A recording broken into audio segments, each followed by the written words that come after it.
Hi guys, how are you? Hope you're well. I hope you're enjoying the wonderful weather we've actually got for once in a long time. So I suppose first off, I'd like to welcome you to tonight's event. I know tonight is free, but you're paying with your time and you're paying with your attention. And there isn't a whole lot more valuable out there, in my opinion. So thanks for coming along. So just a couple of messages and stuff before we begin and we start the event for real. So just a little bit of housekeeping. We will keep people muted for the moment. So if you have questions, I'd really appreciate if you stuck them into the chat box, and we will be doing questions every couple of minutes. I'll be stopping, or Laura will be stopping, and we'll kind of address anything at that point. The other thing is we'll try and do a Q&A at the end of the session as well. So if there is any questions you want to ask in person, we can do that as well. So just to make sure everyone knows everyone is familiar with the chat box and that it's working, could I just ask, how is everybody doing? How's your week going? How's your day going? Just let me know in the chat box. I just want to get it up and running and make sure it's working properly. Thanks very much, Maddie. Great indeed. Hi, Patty, how are you? Thanks so much. Evening, Donald, very good to see you there as always. Awesome, Neve. Thanks for the support. Hi, Jane. Hi, Ethan. Hi, Lisa. Marianne, how are you? Malcolm McGettigan, good to see you as well. Some very familiar faces. Awesome. Okay, cool. Well, chat box is up and running and all is going. So just to let you guys know, we are going to record this evening. So we do put this up on a YouTube channel and stuff later as well. But just if people are unmuting themselves, etc., your cameras are on, just bear in mind that they might be recorded. Okay, we probably won't put the Q&A at the end into the recording, but just to know that you are recording just for yourselves. Okay, cool. So welcome. We're running this through what's called the Practical Psychology Meetup Group. And that's about the whole kind of purpose and focus of this group is, it's all about helping people move forward and increasing their well-being as well. So we kind of do that by looking kind of 3 key areas. So we're all about increasing people's positive impact as well as their effectiveness. And to do that, we kind of look at 3 key areas. So we tend to have talks and workshops and events based around better understanding yourself. So we'll have workshops coming up on personality, but we've also had workshops on things like finding meaning and purpose, etc. We also will have workshops about understanding what it is that you want, where it is you want to go, maybe the person that it is that you want to be. So again, we've done talks and workshops on goal setting, etc. And the final area we tend to help people in is having them overcome practical and psychological barriers to them getting where it is that they want to go. So for example, we've had workshops on stress, we've had workshops on motivation, and I suppose tonight's workshop would probably be in that category, and it's all about building mental toughness. Okay. So you'll see at the beginning of the chat box there, if you scroll up, there is some links. So if you want to be kept in the loop about future practical psychology events, you can join the meetup. There's also a link for our next event, which I'm going to tell you a little bit about in a minute as well. And we also have a YouTube channel and a weekly email. So the YouTube channel, we tend to put up a lot of the talks on it. And the weekly email, we keep people updated about upcoming events. There's usually a book recommendation and some free psychological resources in there as well. I just want to see if I can put those links in the chat for you again. Just bear with me. Yeah, so those links should be just coming through there for you now. Okay, so I just want to tell you a little bit about our next event, which is on April 22nd at 6:30 with the very renowned Jerry Dixon. And the next event is called Relationships in Your Subconscious, the Dark Elephant in the Room, Ego Defense Mechanisms in Daily Life. And Jerry will be talking about how some of the patterns in our subconscious can affect our day-to-day relationships in I suppose, a regular daily life, but also in organizations. Okay, so that's on April 22nd. We'd love to see you there. So tonight's speaker is the wonderful Lorna Lawless, and Lorna is going to be speaking about mental toughness. So she's going to look at some of the key psychological skills to build her mental toughness and improve focus and attention, and focusing on what's important and how to embrace challenges and to encourage others. So I know Lorna for quite a few years. She has a BA in psychology from Trinity College and an MA in positive psychology and coaching psychology from UCC. She is also looking at doing a PhD, or currently undertaking a PhD in mental toughness itself. She's also the chair of the Psychological Society of Ireland's Coaching Special Interest Group, and she also runs her own business, Next Level Coaching. She also runs, and hopefully we might get to talk about this later, the Wimp to Warrior program in Ireland. And as I said, I met Lorna a few years ago after just graduating from my own MA, and she's been very helpful in terms of helping me along with my own business and career. And interestingly enough, she also does a lot of work with MMA fighters. So she does some work in John Kavanagh's gym. Okay, so with that, I'm going to pass you over to Lorna. And thanks very much, Lorna. I'll leave you with you. Thank you, Jason. Hi, everybody. Thanks so much for joining us this evening. I'm so excited to be here and to have all of you here as well. So, as Jason gave a lovely introduction there, so tonight we are going to be talking about all things mental toughness. I'm going to bring you through the current model that we have for mental toughness right now, and hopefully that'll give you guys a better understanding of what mental toughness looks like, and also some kind of practical tips if you are interested in increasing or building on these psychological skills. Okay, so we'll just get started. And I hope this is working out for everybody. Okay, great. So I just need to move this bar. Here we go. Okay, perfect. So yeah, tonight we're going to be talking about developing mental toughness. So firstly, what is mental toughness? Well, mental toughness is a personality trait, which to some extent determines how individuals respond mentally when we're exposed to stress, pressure, opportunity, and challenges. And Jason just said at the introduction there, which I thought was, it's always a helpful reminder when we're talking about personality traits. Really, what we're trying to understand is how people think and how that affects how they feel about themselves, and then how that feeds into their behaviors. So when we're talking about mental toughness, really we're trying to capture the thing that we can't see. Okay, so it's the first of the things we're trying to understand when we examine personality traits. So how people think. So really, it's very much related to our mental processes.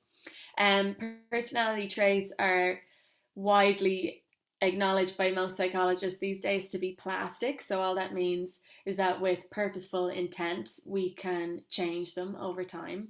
And also, just another important thing on personality traits is 50% of them are genetic. So I do think that's an important opening to remember that we were all born with a certain level of mental toughness, and it's really down to how often we exercise these skills that determine how frequently it shows up in our lives or not.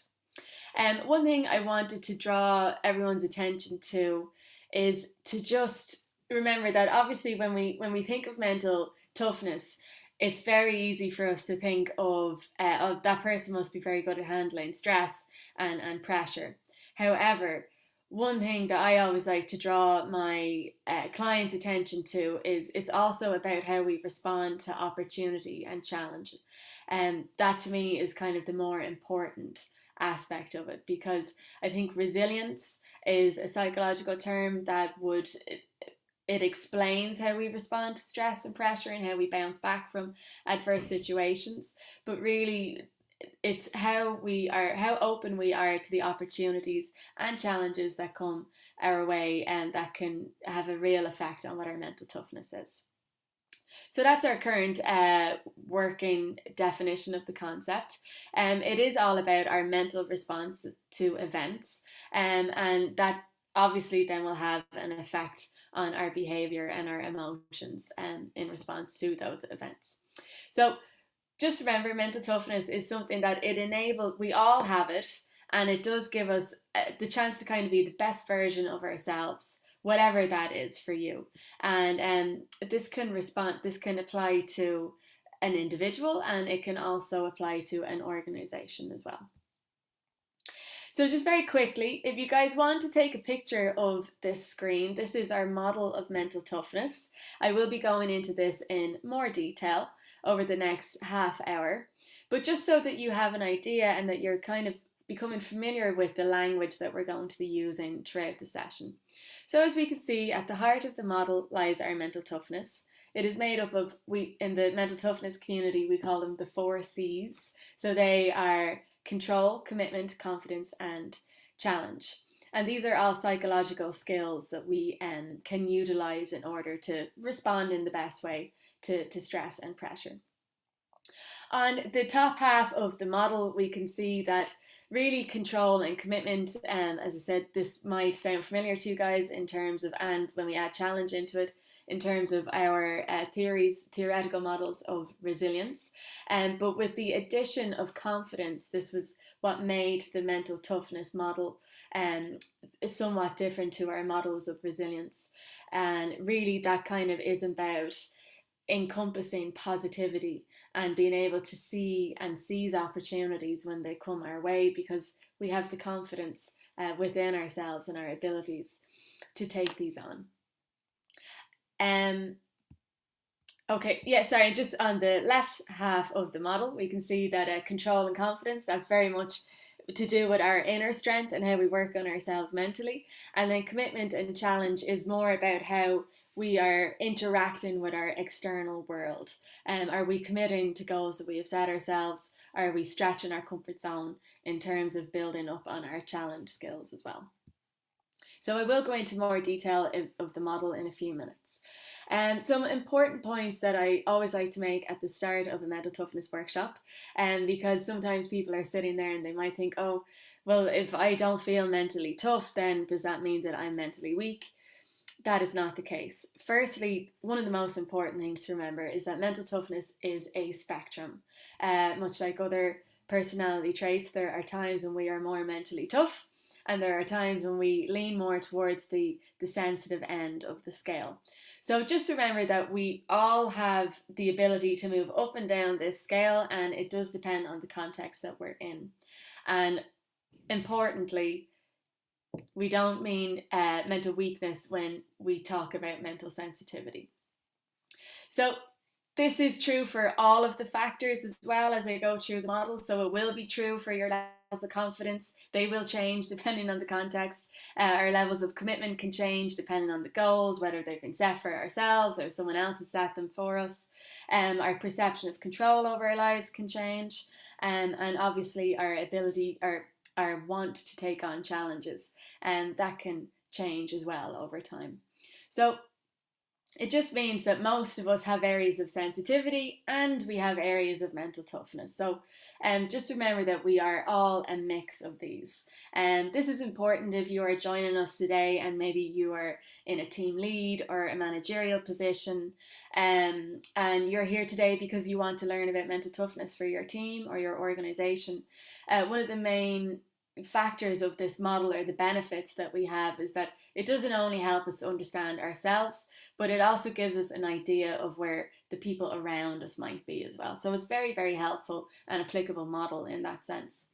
And so the most important thing, because this is a spectrum that we can move up and down on, and the most important aspect, and what I really hope you guys get from our talk over the next half hour, is it's about building self-awareness.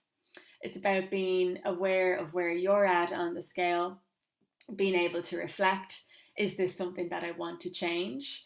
And if it is something that you want to change, to just begin to include these purposeful practice. So nothing changes overnight or without putting time and effort into it. So do remember that as well, that if we're going through the model and you do think, oh yeah, I would like to be better at taking on challenges, okay?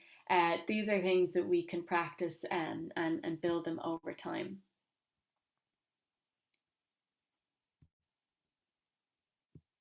Jason, how are we doing for questions so far? Are we okay? All good for the moment. Yeah. Perfect. Okay, great. Cool. Okay, guys. So just so you know, I always like to do a bit of evidence-based, or it's allow you into the research behind this, so you know it's not just Lorna sitting here talking about mental toughness. It's actually a very well evidenced concept, which is kind of unique in terms of a lot of the coaching tools that we use. We don't have a lot of research backing them up. Mental toughness is one of them. One of the strongest links, so there are 4 areas out of all the kind of independent studies that I think there's over 200 peer-reviewed papers now on mental toughness and using this model that I'm going to be bringing you through. I'm going to bring you through some of the highlights of the research because it's important. We know that behaving in a mentally tough way or having a mentally tough mindset can increase our performance. And in fact, it can account for up to 25% of variation. This makes sense because obviously we know how stress can affect our performance, and it can have a negative effect on it. It can affect our ability to concentrate. Our if we're going into an exam with a negative mindset or a presentation, it's obviously going to have an impact on how we perform. So like a lot of the research stuff is straightforward. I just like bringing you through them anyway. So we have performance, we know, rockets up with a mentally tough mindset.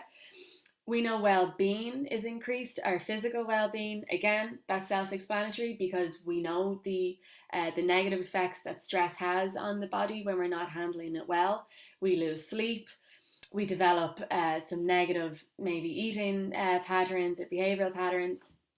And we're just in a more kind of closed off world, if that makes sense. When we are in a negative mindset, our worlds become smaller, because we try to boundary and kind of protect ourselves. However, when we're in a positive mindset, our worlds become bigger and we become more open to the challenges and the opportunities that come our way. So this does affect our well-being.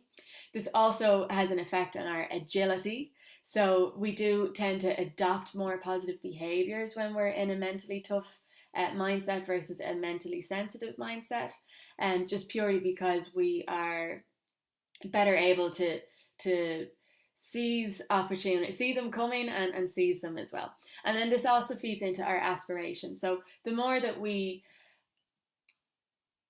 again, behave in mentally tough ways, it just means that when we get better at knowing that we have control over our lives and where they go, that kind of feeds into how often we set goals for ourselves and commit to them. And that stretches our comfort zone and that builds our confidence in ourselves. So you can see how this is it's cyclical, and they all kind of feed into each other. And this will then impact on our aspirations, because the better we get at setting goals and attaining them, the more we will set higher and higher and higher goals for ourselves and stretch ourselves more and more and really, really enjoy the stretch as well.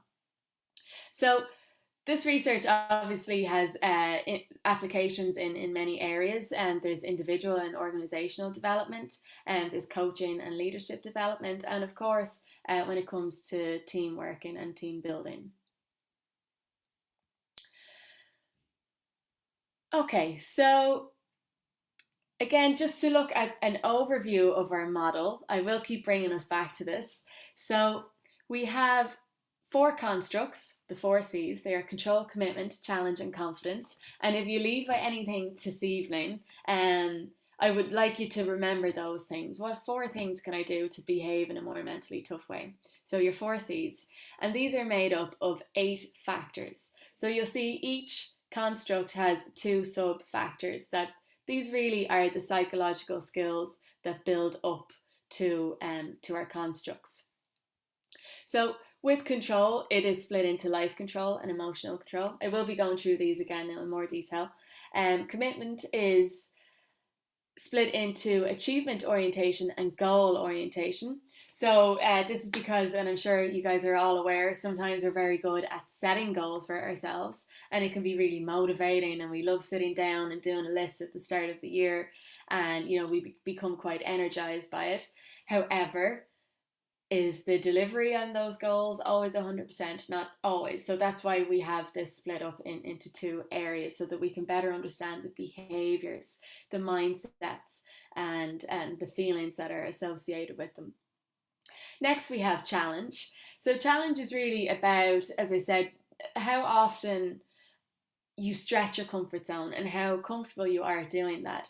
Challenge is split up into risk orientation, which really is kind of to what extent am I comfortable stretching that comfort zone or taking on a risk. And there's also learning orientation is in there as well. So this is very closely related to concepts such as growth mindset. So I'm taking on a challenge, I'm taking the risk, And even if it fails, is my attitude, my mental approach to it going to be, all right, well, that didn't work out, but here's what I learned from it. So that's what learning orientation is trying to explain and understand. And then finally, our fourth construct is confidence. And this is the big one I feel that most people come to mental toughness coaching looking for. And as I said, indeed, it was the kind of the evolution of our resilience model. So resilience, I would kind of say, is very important. Obviously, we can't really have resilience, or we can't have mental toughness without having resilience. However, resilience is quite a passive mode. It's a passive way to be. It's a kind of hang in there until you get through the storm. Whereas mental toughness is more of a reactive mode or mindset to be in. A proactive, where we're doing something about it. Okay, so we're not just hanging in the storm. We're going, okay, well, what have I learned? How is this helping me grow? How is this increasing my confidence overall so that I'm ready for the next challenge that comes? And as I said, yeah, we have over 200 independent peer-reviewed research papers at the minute which support this model, the concept, and the psychometric measures that we have that come with it.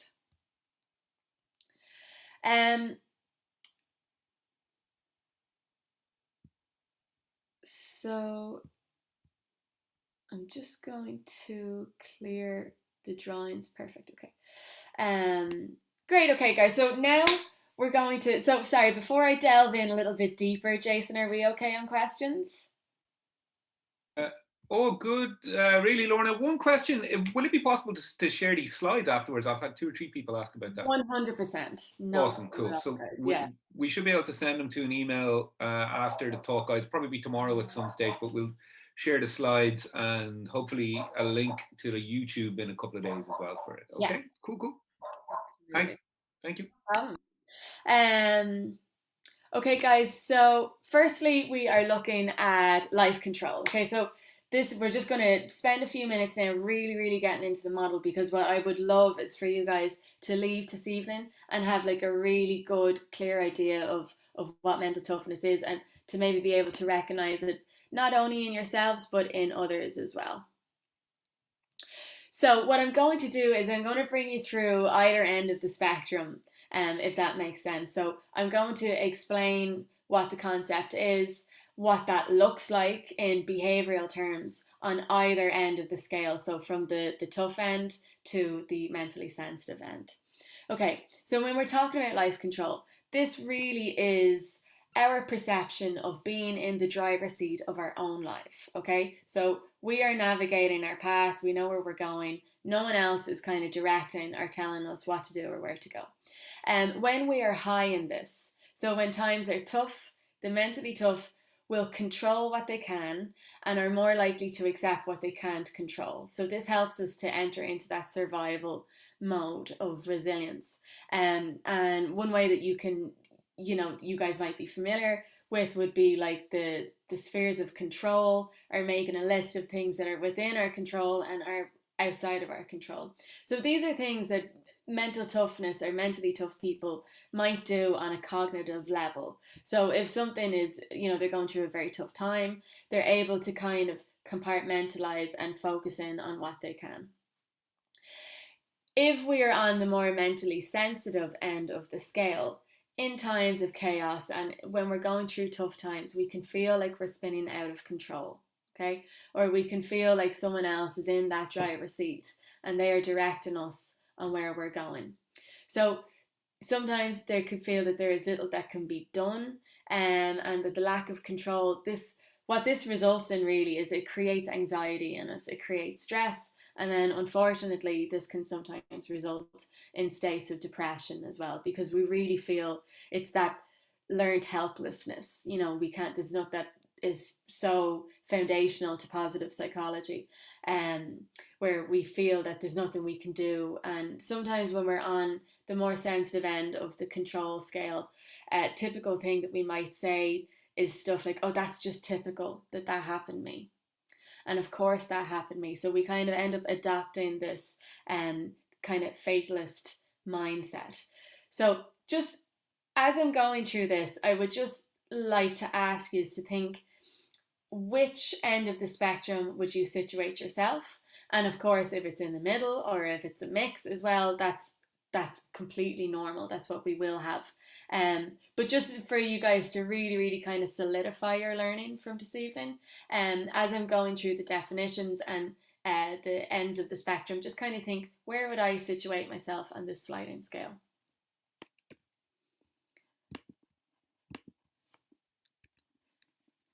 Yeah. My mouse has kind of disappeared. Oh no, do you know, I'm doing the clear things. I have a couple of questions for you, Lorna. Oh yeah, work away, please do. Yeah, might as well jump on them now while yeah, absolutely. Well, we're stopped, yeah. So the first would be from Kira.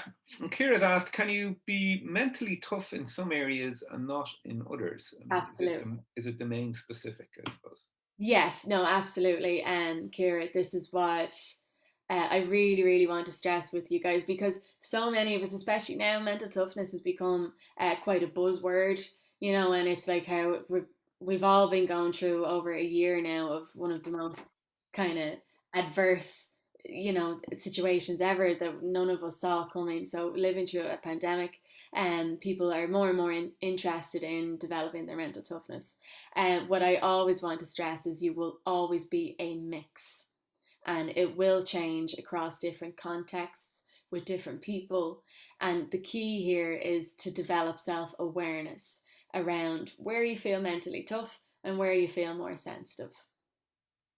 And we will also be talking about that sometimes the mentally sensitive approach is the correct one to take. It's not, mental toughness is not a panacea. It's not a fix-all for every situation. And there are times when having a more mentally sensitive approach to things will be the more beneficial. Awesome, cool. Do you want to take another question or two? Absolutely, yeah. There, from Malcolm, is it possible to become more mentally tough if you're mentally sensitive? Yes, Malcolm, it is. As I said at the start, this is a personality trait, and we believe that personality traits are plastic. So that means that we can change them within. The first step is self-awareness. So when we are aware of the areas that we might want to develop, then we have specific exercises, which I'll explain to you guys at the end of the presentation. But we do have exercises that are based on developing each of the 4 C's specifically. Okay, awesome. And one more before we move on. There's actually lots of questions there, but maybe we'll do a little bit of content and then we can come back to them. Absolutely, yeah. Do we vary over time and with experiences? Is a question from Eric. Yes, very interesting question. So, the model that we are looking at here now, that we're going to go through, does have an accompanying psychometric, which is really beneficial because we are able to see normative data. So we know that mental toughness does increase with age. And again, sometimes I think, oh, this research is so mind blowing. At the same time, you all know they're quite self-explanatory as well. You know, obviously, the more experiences we put ourselves through, the more our confidence builds. I truly believe we can only build our confidence through action. I wish psychologists could talk you into being more confident, and we can to some extent, but really the true work comes from you and from taking the action. So I think as we get older and we have more experiences, we're more open to situations where we're able to build our mental toughness. So yes, it does increase over time.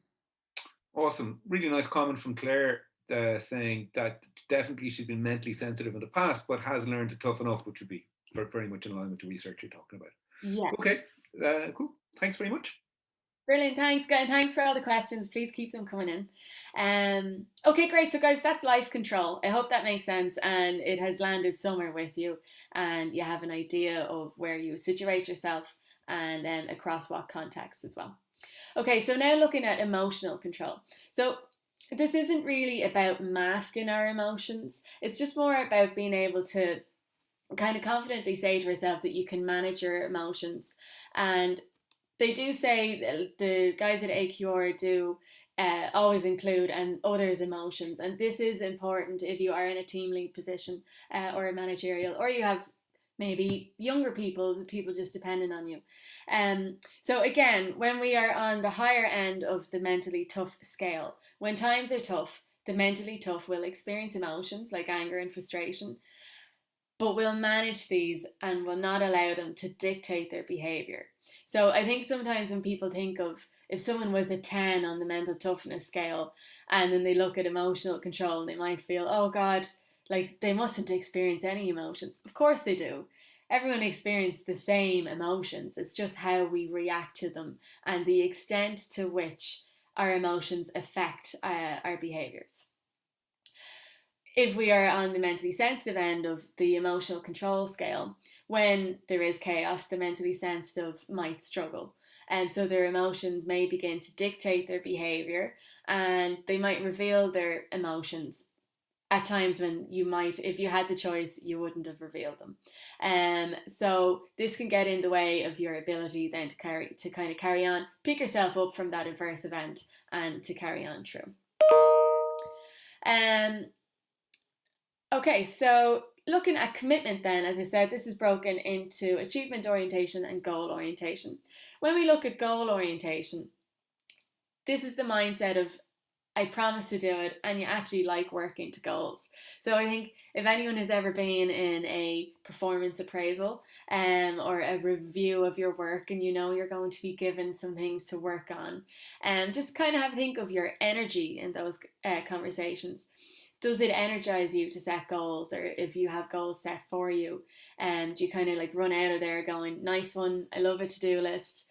Or is the thoughts of a to-do list or, you know, goals being set for you, or you having to set goals, does it really drain you? Does it sap your energy?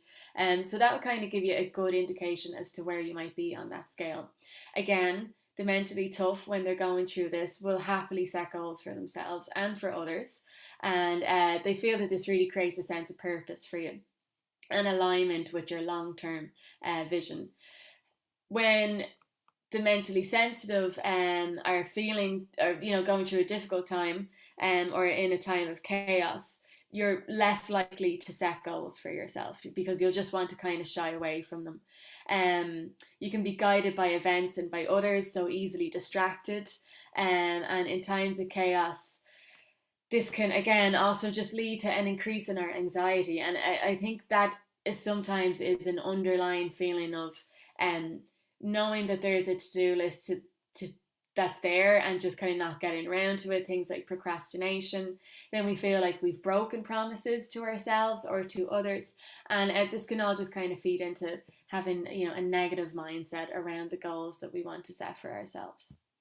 When we look at achievement, as I said at the start, it's one thing to set goals, it's another thing to actually get them over the line. So the achievement orientation really focuses on that delivery side of goal setting. So again, kind of, I'll do what it takes. This is the mindset of someone on a high end of the mental toughness scale when it comes to achievement orientation. So whether times are easy or hard, the mentally tough will work hard and they'll get things over the line, and they don't really allow things to distract them, like events to distract them. If it's important for them, they will focus on it and they will achieve it. Again, in times of chaos, the mentally sensitive will feel that their situation could be a bit hopeless or it's not worth the effort, and their ability to complete tasks and get them over the line might begin to diminish depending on the context.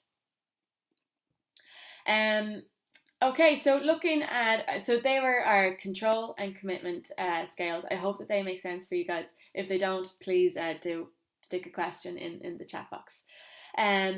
Moving on to our challenge construct. This really, as I said, is about our ability to kind of stretch ourselves, to want to stretch ourselves, and how frequently we do it. And then also our mindset of, if things go right, what have we learned? But also, you know, if we fail, what have we learned? What can we take from it? And I really think in order to build mental toughness, the more times you fail, the better. it doesn't feel nice at the time. But truly, if we can kind of look back on something, and that's where the gold dust is, in my own opinion anyway, when it comes to understanding ourselves and what we want, and where that stretch is going to come from next. Okay, so challenge. When we're looking at the risk orientation, this is the mindset of I will push myself and I'm driven to succeed. And so when times are tough, the mentally tough will see opportunity and be inclined to grasp it. And this can sometimes even become a bit of an addictive state. And so, it's risk taking, obviously, but it's more how frequently we engage with it and how this kind of drives us. There is always a balance, remember, with risk taking, but it is good for us to really kind of stretch that comfort zone as often as possible, even in little small ways, even if it's just trying, it doesn't have to be taking on a big fitness goal or a massive project at work, or whatever. It can just be feeling brave to pick up a new hobby or go to a new class or try a language or try different foods, like all these little things, little small ways that we can daily build up, just kind of step out of our comfort zone, and it's good for us. It's good for our mentality. And if we are slightly on the more kind of sensitive end of the scale, when risks come along, we see them as just feeling out of control, and that lack of control can increase our anxiety, and again, our levels of kind of stress. Our learning orientation. So again, as I said, even if setbacks happen, we're of the mindset that it was an opportunity for us to learn and grow. This really, really is closely related to Carol Dweck's growth mindset concepts, which most people may have heard of before, but really it's kind of stepping out of the black and white style of thinking and just going, okay, well, that went well, great, what did I learn? Even if it didn't go well, it might sting for a few days, but the mentally tough are able to go back after a period and kind of reflect on it, and then note down what they have learned, what they'll change for next time. So mentally tough will learn from their experiences, even the negative ones, and will steadily or incrementally improve with the way they deal with events for next time. If we're on the more sensitive end of the scale, when we fail at things, as I said, it can sting a lot, and we may not want to go back or revisit the event to get the learning from it. It might just be something that we want to forget about.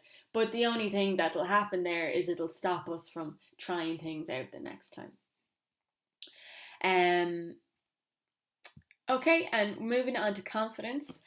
Confidence in our abilities. Obviously, this relates to that true belief that we have in ourselves to carry out our job, be this hard skills or soft skills.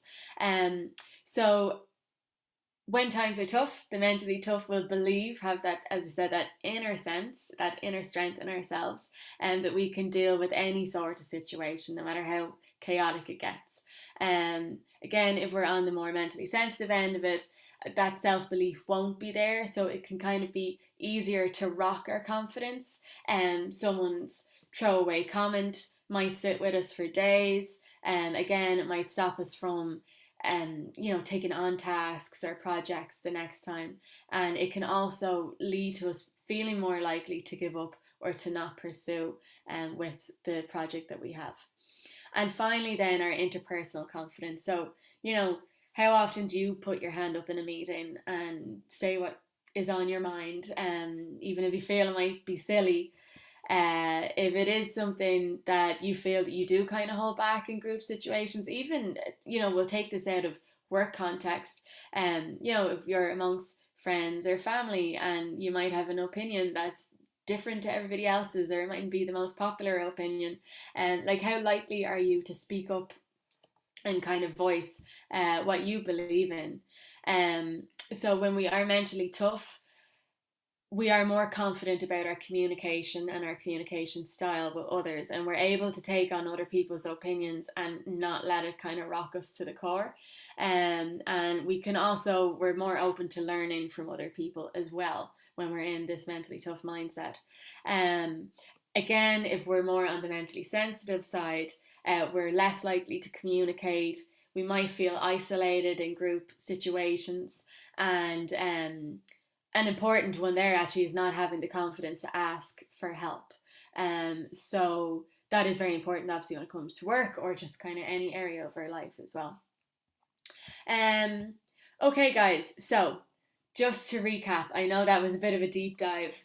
I've put this in, you guys can take a picture of this as well if you want, but oh no, because we're going to get the slides out to you, so don't worry about that.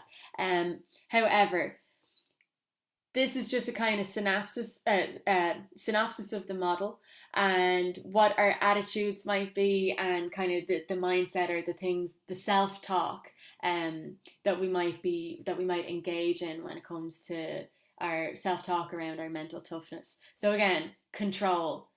Are we saying to ourselves that I have the faith in what I can do, and I can do it, and I can manage myself and my emotions when I'm under pressure?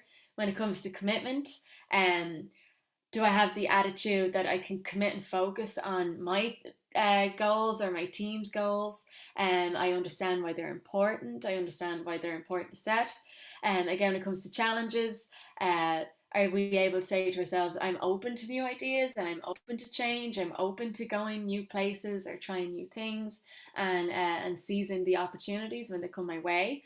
And again, are you kind of open to learn from all of the things that happen in life when it comes to us taking on challenges, and be them good or bad? You know, if we win or fail, or as John Kavanagh says, win or learn. And then finally, in our kind of attitude when it comes to confidence, our confidence in our abilities. Are you saying to yourself that you believe in your abilities and you support them, or the abilities of others around you? And then, you know, do we have also just the mental attitude to, when it comes to our interpersonal confidence, that we want to share what I know, because you have that confidence in yourself that you know, well, I have something important to say, and it's valid, and it deserves to be heard as much as the next person. Okay, so they're just little synopsises. Another one is if you guys wanted to just kind of ask yourselves, I always find it helps when you're going through the model, you can ask yourself stuff like, to what extent am I? Okay? So just to run through them again, if you're looking at life control, you can say, to what extent do I have a feeling of self-worth? Do I have a feeling of in control? To what extent can I manage my emotions? To what extent am I prepared to work hard on my goals? To what extent do I set goals for myself? Okay, so I won't go through the whole model. You'll get them when you go through the slides yourselves, but you'll understand that what I want for you guys to take from this is this muscle that we're trying to develop around self-awareness. And self-awareness... Hi guys, I'm very sorry. It looks like we're having a bit of a technical difficulty there. I'm just going to give it a second. Stopping if you want to go down more the cognitive behavioral therapy route, and self-talk. So increase your positive self-talk. We use exercises like visualization. This is very popular in any sort of kind of performance coaching or executive coaching. We need to see ourselves doing things well, and this really can help. There's also a lot of science behind this, and that shows that kind of visualizing a practice can be as effective as actually practicing something ourselves. So really helpful tool to get into if you can. Our anxiety control, this is going to be our go-to, I think, when it comes to real-time interventions. Okay, so if you are doing a presentation or if you are going for a job interview or something, promotional interview, whatever it is, that's kind of causing anxiety, always remember that you have your breath. It'll always be with you, and by controlling our breathing, we can begin to influence our sympathetic and parasympathetic nervous system, which helps to regulate everything, which is it's like the antidote to stress and cortisol and all these stress hormones that are released when we are anxious. So find a breathing session that works for you. There's so many different ones. I personally like box breathing. You can look it up. It's very simple.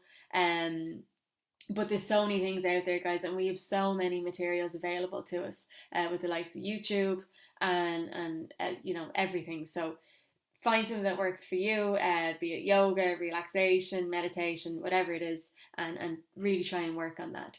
Our attentional control. So this is so important, especially nowadays with our smartphones and everything to our hand. Our attention span has just gone out the window. So do things that help to sharpen that muscle. You know, deal with interruptions. Try not have a million tabs open with your emails dinging and your phone on if you're trying to get stuck into something. We can build our attention span by doing even old psychology things like the Stroop effect, or, you know, doing crosswords, word puzzles, anything that kind of keeps us sharp mentally is going to be really, really beneficial. That's going to help us with the commitment and getting goals over the line. We can use tools like goal setting, obviously, for SMART goals, and just being able to re-evaluate things. I think another important aspect about mental toughness that we don't always highlight enough is that we have to adapt. It's also very much so about adapting things. So, I mean, we could have the most solid laid plans and then life happens and, you know, these adverse events happen and we need to be able to adapt our goals as they happen. So being able to keep that in our mind is very important as well. And then finally, we have the test itself. Okay, so as I mentioned at the start, we do have a psychometric measure. We have a few of them now actually for measuring your mental toughness. And it is really, really beneficial for you to have an idea of what your own profile of mental toughness looks like, what areas are your strengths, what areas are being shown up as potential areas for development should you wish to change them. So guys, they are kind of, we have 6 interventions there for you guys to try, and we know through research that these are evidence-based and that they work. They are all obviously experiential in nature. They rely on self-awareness, I will keep saying that, reflection and purposeful practice. And can we assess it confidently? Yes, we can. As I said, we have many forms now. We have the mental toughness or the MTQ plus, and then we have a mini or light version of it, which is the MTQ 4Cs. I can get more information to you guys about that if you're interested. I thought I would include just an image of what your a profile might look like, in case anybody was curious. So this, with the psychometric measure, this is what a profile could look like. This is actually a real case study. This person is a CEO of a tech company, and they are the MTQ is normatively is a normative range. So anything between 1 to 3 is kind of represents about 16% of the population, and anything 8 to 9 is 16 as well. So anything in the middle, if you remember the bell curve from stats in school, it kind of is where the majority of the population will lie. So we can see this person is just slightly above the average of their population.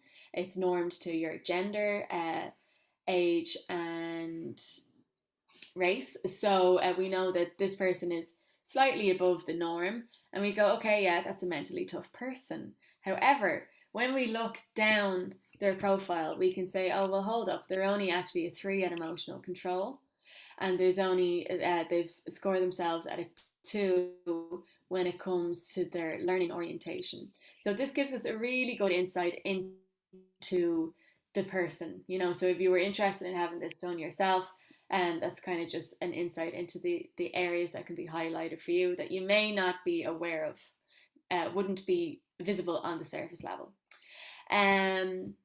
Okay guys, and finally, just what are our benefits of mental toughness? So they help us to understand ourselves and our organizations. Mental toughness can help us to kind of just understand the why behind performance and well-being.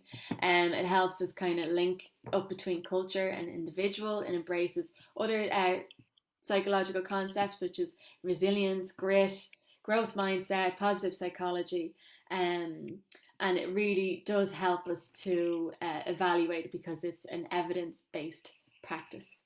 And I'm really eager to get to your questions, guys. So I am going to leave it at that.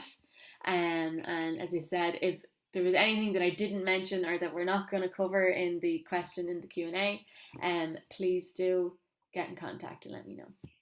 Okay, Jason, sorry now I went over a few minutes. No problem at all. God, really good stuff. So bear with me a minute on this. So you actually lost me for a couple of minutes in the middle of that. My internet dropped, which was fun. I didn't know if the whole meeting had dropped. So I'm just there's quite a lot of questions, so I hope you don't mind. No, we're good. As long as you guys are happy to stay for a few minutes. Yes. So the first one, is there gender differences in mental toughness? I thought it was a very interesting question. No, there's no statistical difference in mental toughness across genders.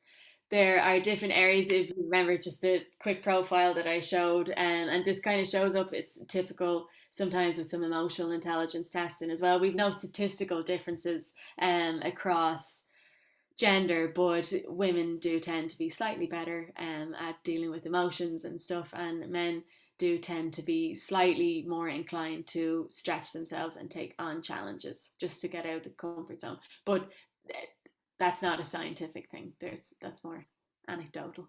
Okay, so and just curiosity on my own half. So I suppose as an overall construct, but within the various factors, or would there be any gender differences off the top of your head? Do you think, or no, or no, not no? That we know of. Yeah. Okay, awesome. Very interesting questioning from Jane. I can't tell if Jane is from Ohio or her second name is OH, but Jane was wondering about the idea. Well, she says, how can I support myself, other people who sabotage themselves from moving forward? I think what Jane is referring to was this idea of the self-saboteur in terms of your own mental toughness and I suppose sabotaging yourself. Yeah, yeah. So, Jane, this is where I feel having a very in-depth understanding of our whole profile of mental toughness. So again, I think we can be really hard on ourselves just kind of naturally. So we might, let's say, set a to-do list and only tick 2 things off it, and we can be we're like, oh God, I'm useless. I never get these things over the line. I always give up. I'm really hard on myself. And that just kind of feeds into the next step, and the next and the next. That affects our confidence, that affects our want to stretch ourselves and challenge ourselves. It affects our feelings of control because we feel that we're not in control of ourselves and our own to-do list or where we're going. So I mean, that's just an example, but I feel that the self-sabotage, when we have a better understanding of our whole profile, it gives us a much better chance to start to overcome that. Okay, awesome. I hope that answered that for you, Jane. Pretty good. Another question from Eric. What's your opinion on setting too many goals and failing to match unrealistic expectations? What might drive this? Yeah, okay. So this is why our commitment construct is split into achievement orientation and goal orientation. So as I said, some of us are very good at setting goals, but because it energizes us, we end up with a to-do list with about 20 things, and we don't always get them over the line. So I think what could be beneficial there for you as a tool to use would be to actually use the likes of SMART goals and learn to prioritize things. So you might want to do 20, but if we sit down, and again, here's this word again, self-awareness, if we're aware of ourselves and very honest with ourselves, we might immediately be able to veto half of that list and just go, that'll have to happen after I get that done, or that's a job for next year, or whatever it is.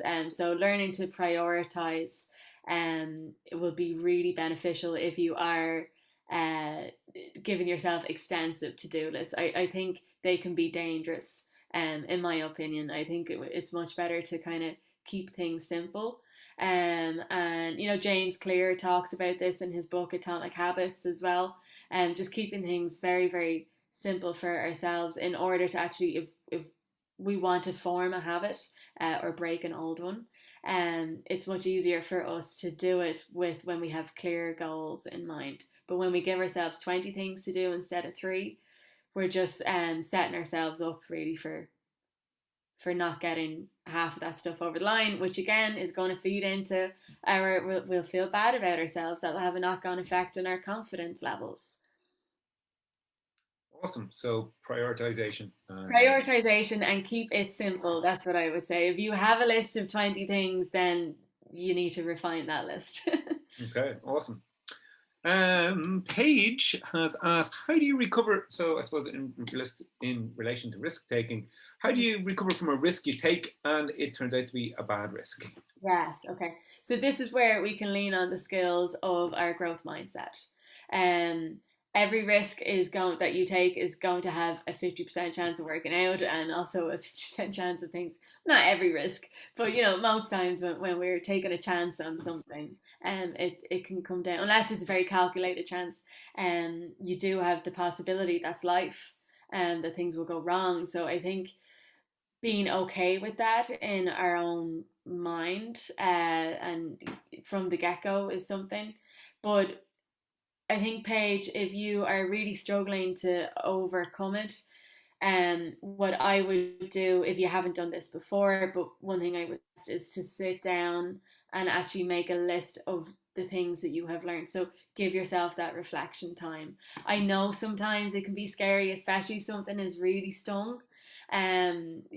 Like it didn't work out, and you just, I never want to revisit that. I want to forget that happened. And that's fine. But if you find that you're actually still thinking about it, then it's not resolved in your own mind, either subconsciously or consciously. And what could be beneficial for you is to write down all the things that you have learned from it. Okay, awesome, cool. Great answer. Sorry, there's a mountain of questions, Lorna. I hope you don't mind. Okay, one I really like. Isn't confidence a double-edged sword? It's more of a statement than a question, I suppose. But as in the Dunning-Kruger effect, where there's a total overconfidence. The Dunning-Kruger effect, as far as I remember, was when you think you've got great ability, but you actually don't. Yeah.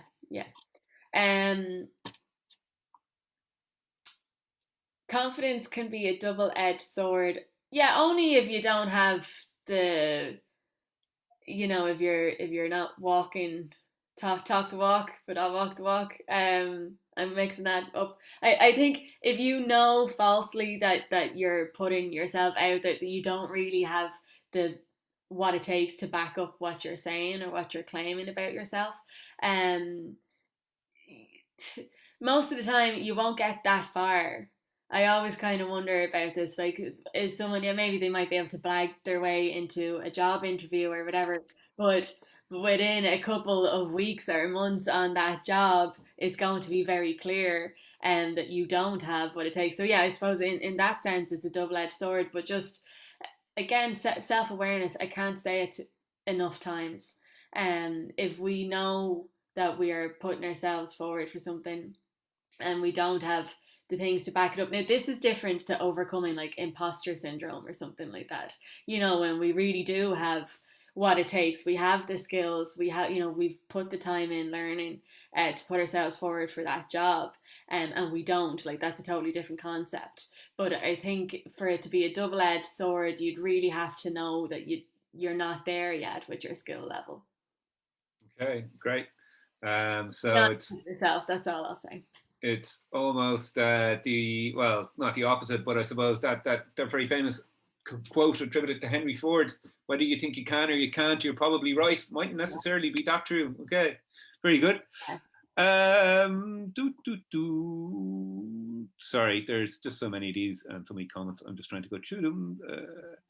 Okay, this is from Susan, and I can jump in on this as well if you want, but a bit of a heavy one. How does one overcome deep-set core beliefs resulting from a childhood trauma that drive a person to be a mentally sensitive person? Okay, so firstly, I'll just, as a disclaimer, my areas of expertise in coaching and positive psychology is very future orientated. We're not really trained to deal with the past or childhood traumas or anything. But what I do know, just to give like an answer, is that our core beliefs are things that can be worked on. Like it's up to you what route you want to go down, if you really want to uncover them. Um, but we can overcome them and we can change them. It's not an easy process, but it is possible. And again, I think when it comes to, if we acknowledge that we're very mentally sensitive in an area, again, there's not always anything wrong with that, you know, unless it's something that you really want to change yourself or you feel it is having an impact on you, on your life, and your career. Um, then yeah, certainly you can work on it. But I would recommend working on it with a skilled professional in that area. Okay, awesome advice. I suppose it's more the realms of therapy than coaching.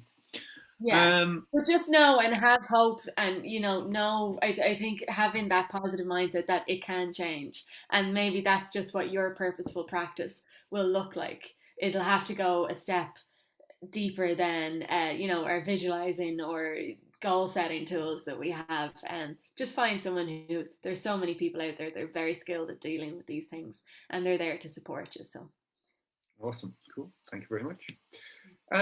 Very much related to that is a question from Jane again, actually in Ohio. Is there any tips on ignoring the self-talk or how to turn the volume down with it? I assume that's negative self-talk, Jane. yeah. Tips for turning the volume down. Okay, so I would recommend doing some work on the inner critic if the volume is very loud on it. So what they say is to, instead of trying to push it away, we should become more and more familiar with it. Um, there is a book called Tame Your Inner Critic, or Tame. I'll send you the link, Jason. But they kind of talk about doing an exercise where you basically draw your inner critic, and we might draw it as a little gremlin, or a little kind of monster, and we give it funny names and funny kind of characters and characteristics. And the idea behind that is it teaches us to detach from the negative self-talk, and to kind of just realize this is just the inner critic at play here. And yeah, we can detach from it and turn the volume down. So there is also, Jane, a concept called directed forgetting or purposeful forgetting. Um, and really that's just our ability to kind of distract ourselves or put things to the back of our mind. So I think if you, just in terms of the mental toughness realm and kind of sphere, you can practice things like that would work on your attention span, being able to bring it back to focusing on something else. And if we find ourselves ruminating, or our thoughts, the inner critic is super loud and it's becoming very distracting, we just need to be able to bring that back. Okay, awesome, cool. Our last event we had as well with Dr. Sean O'Connell, and he will be doing some stuff in the future, but that's kind of the area, one of the areas he specializes in is that whole idea of the inner critic and self-criticism. So he'll be doing some more stuff as far as I know. Hugely important, yeah. And if you missed that one, go back and watch that webinar. There's plenty in it. It's typical. Okay. Now, I have to, because I was taken out of the equation for a few minutes, and I just need to make sure that this question is relevant. Becky has asked, what is thought stopping? I'm not sure if it's something you might have covered when I was gone, or is Thought it stopping probably would have been, it was on the slides as one of the interventions, I suppose. Thought stopping comes from the field of cognitive behavioral therapy, and it's being able to stop our thought cycles as they come. So we learn to recognize the trigger thought, or the trigger event, and before we go down the rabbit hole of continuing to spiral, we're able to literally stop those thoughts in their course. And how we do that, Becky, generally is we come up with alternative thought processes. So I'll just give a hypothetical example. But if we have a fear of public speaking, let's say, and that fear might come from this thought or core belief that everyone's going to laugh at you and you're going to look silly and you're not good enough. You have nothing for nothing to contribute to the world, and yada yada. We go down this spiral. Within CBT, your therapist will teach you to catch that thought when it comes and then replace it with a more helpful thought. So generally they do that by trying to get you to be a bit of a detective in a way, a bit of a Sherlock Holmes. And what evidence do I have that I'm useless and I have nothing to say and everyone's going to laugh at me? And typically we don't have much evidence for these things at all. And so we're able to replace it and stop the cycle in its tracks. So that would be thought stopping. Awesome, cool. Thank you for that.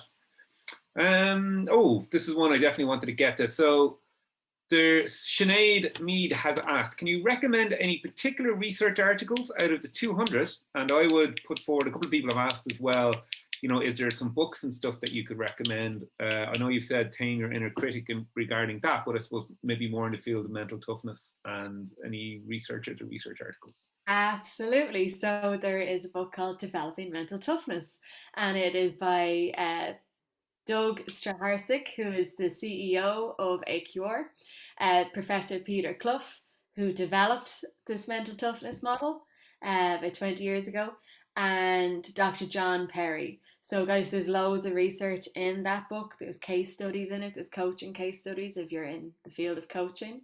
And I'll try and see, can I get my hands on one of the research papers? If not, Jason, I'll definitely get the reference for you to send out, and some people, if they have access to academic journals, might be able to find them. But one I think I found most interesting was on the kind of the 25% variation in our performance, and that study was done on college students, and they gave split them into a group. One half got mental toughness coaching with the interventions that I brought you guys through, and then the other got nothing, and they just wanted to study their GPAs, their attitudes towards exams, how the pressure that they felt. And they found that the people who received the mental toughness coaching had an increase from their baseline of about 25%. I thought that was very interesting. Wow, 25%. It's a whopper crazy. One. It's a quarter. Yeah. From one intervention. Wow. Yeah. Okay, are you happy enough to keep taking questions for another couple of minutes? Or sorry, now I feel you guys are happy to stay on. Bad, but there is quite a few. No problem. So Sarah has asked, and a few people have kind of asked similar questions, like how can you deal with situations, or how can one deal with a situation where they're good at creating goals for themselves, but always end up putting others' needs before them and end up not meeting their own goals? So, for example, plan to work out, but you've got all these thoughts of, I should be hanging out with the kids, I should be cooking, I need to clean the house, and all those other things. Yeah.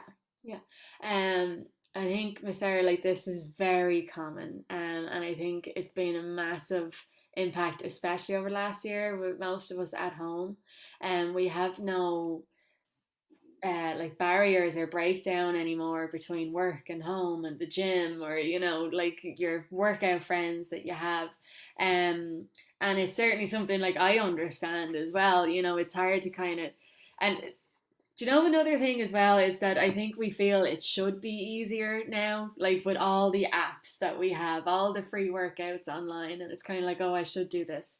I think firstly, what can help is things like self-talk.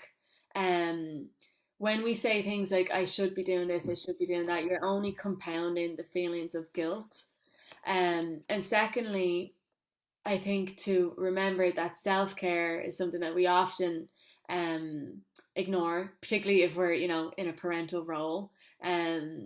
But self-care is, there's a reason why on an airplane they tell you, in the event of an emergency, put your own mask on first before you attend to anybody else. This is something we forget about in daily life. You know, we just don't do it, and we kind of think that other things are more important. Your health is important. Your physical health is important. Yes, cleaning the house and cooking and spending time with the kids, all those things are important as well. But we cannot fill from an empty cup. And when we engage in things like building our mental toughness, like if we have made commitment plans to our workout, or you know, to our physical health, whatever it is, getting out for a walk for 20 minutes, it's whatever it means for you. um that is creating a bit of space for yourself. It is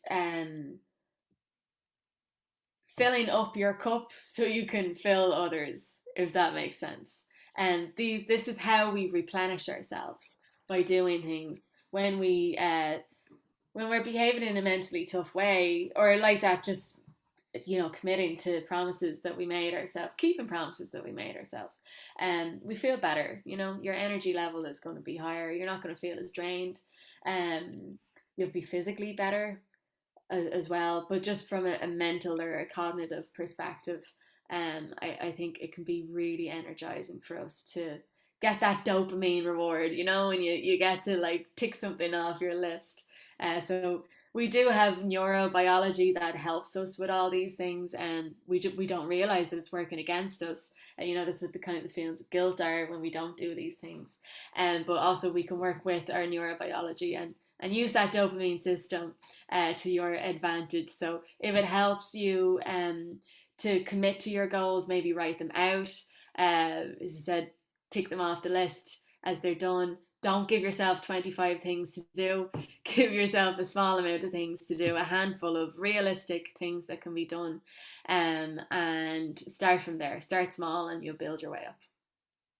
Nice. I think that's some great advice. I would add to it as well, I suppose. I mean, if you do find that you're doing a lot of other things for other people, sometimes it can be good to ask two questions. One, you know, what advice would you give a friend in this situation? What would you tell them to do in terms of their self-care and looking after themselves? And secondly, I suppose it's always very important to remember that probably the people that you're doing all these wonderful things you're doing for would probably be devastated if they knew that you weren't taking care of yourself because you were too concerned with taking care of them. Absolutely. One or two more, Lorna? Yeah, absolutely, guys. Keep them coming. Okay. An interesting one. What from Eric? What about the role of the subconscious and its drive to keep us safe and in place? Yes. Okay. This is a great one. The subconscious is there, obviously, and it is just trying to keep you within your comfort zone. We are hardwired this way. There's nothing we can do about it. Okay, evolution just, we need another couple of millennia, I think, to knock that one out of us. I think, Eric, this is where, again, I think I might get this word tattooed on me. Self-awareness. When we are aware that our subconscious is the one holding us back, we have a far better chance of overcoming it. We can also do things like really assess the risk if it feels like it is too risky, and you know, we don't want to challenge ourselves or push out that comfort zone. It's a matter of kind of analyzing that. But I think we gain psychological power and energy as soon as we're able to say to ourselves, "Oh, that's just the old monkey brain or the subconscious not wanting me to try new things," and "Oh, that's evolution trying to keep me safe." But it's not keeping you safe. It's just keeping you sedentary, really. Okay, awesome. And so yeah, self-awareness is going to be key. It's very similar to the concept, Jason, that you spoke about of the inner critic. Once we're aware, like, the inner critic is also a subconscious kind of process trying to keep you in the comfort zone, stopping you from stretching too much. So if we can deal with that, we can deal with the subconscious in other ways too. Okay, awesome. Two questions and then I'll let you go, Lorna. Thank you so much for your patience. No problem, guys. Thanks so much for all the questions. I'm really, really happy. It was awesome. We just couldn't possibly get to all of them. But There's another question from Masera, which I think is very good, and it's a bit more general, I suppose, in relation to that idea of prioritizing. And how can one prioritize when everything on the list feels important? How do we prioritize? What are we focusing on? Yeah, okay, so obviously these things are going to be important to you if they've made it onto the list in the first place.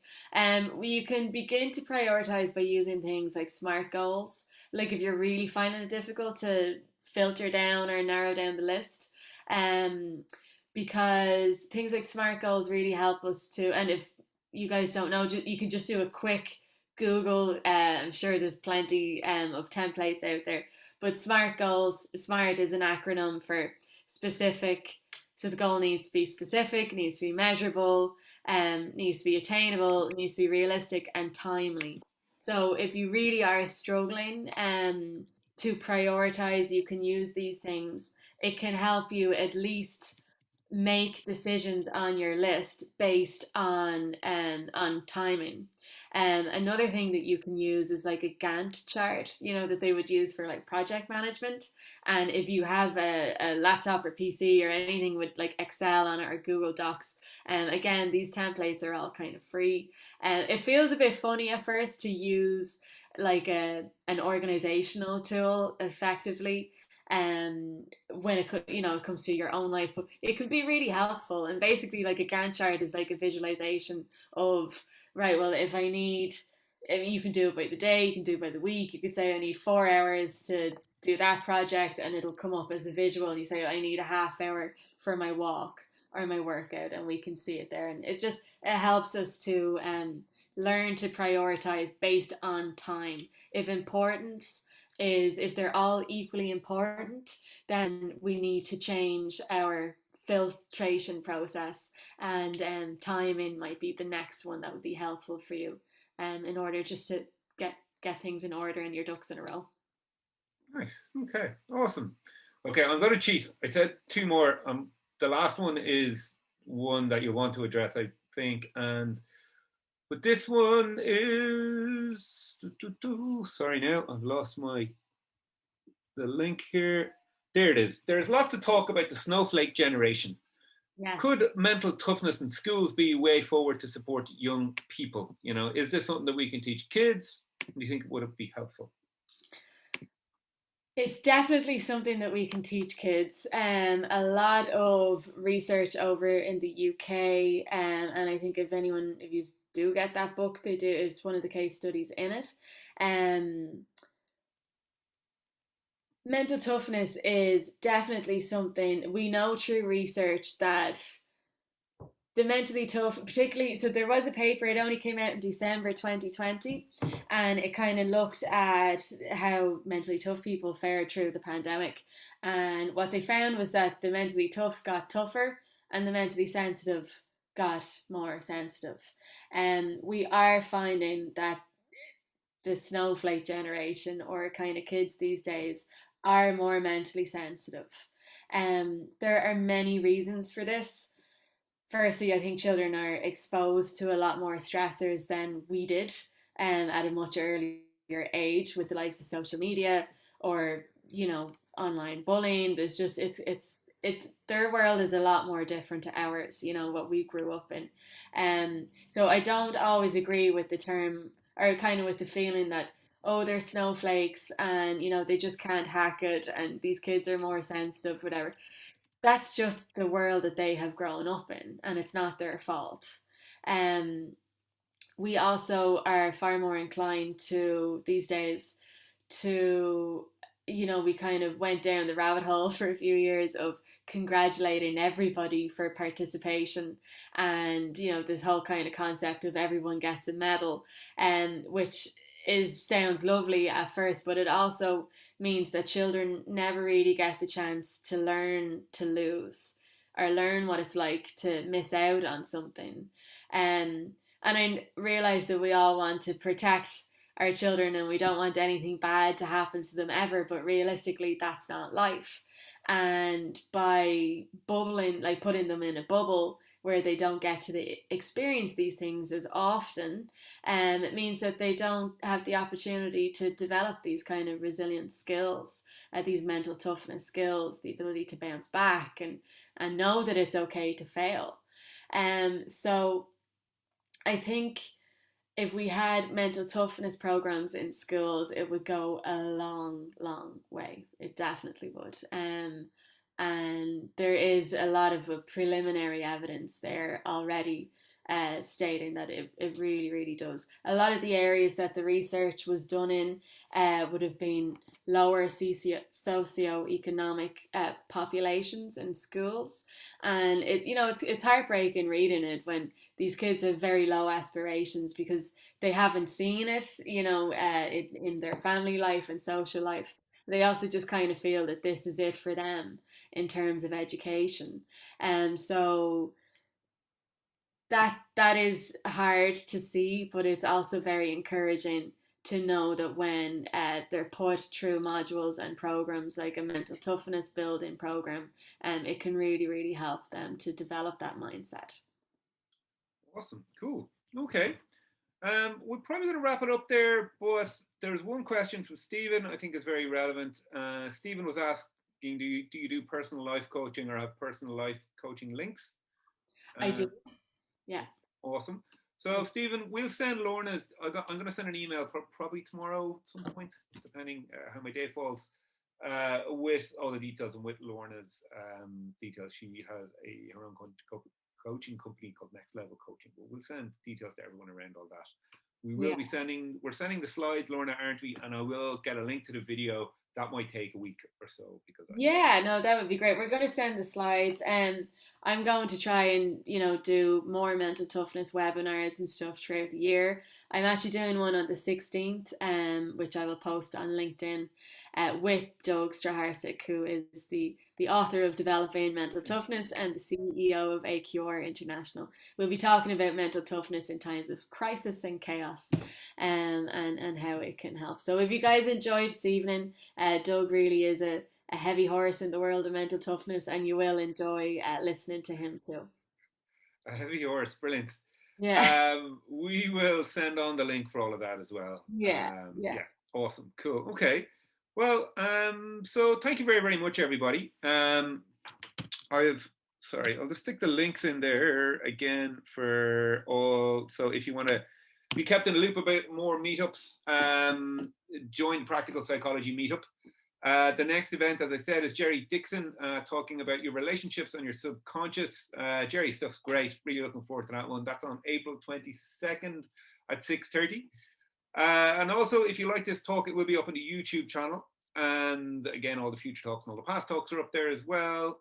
And also, I do a weekly email where I keep people in the loop about all these things and recommend books and bits and pieces for myself and all my fellow psychologists.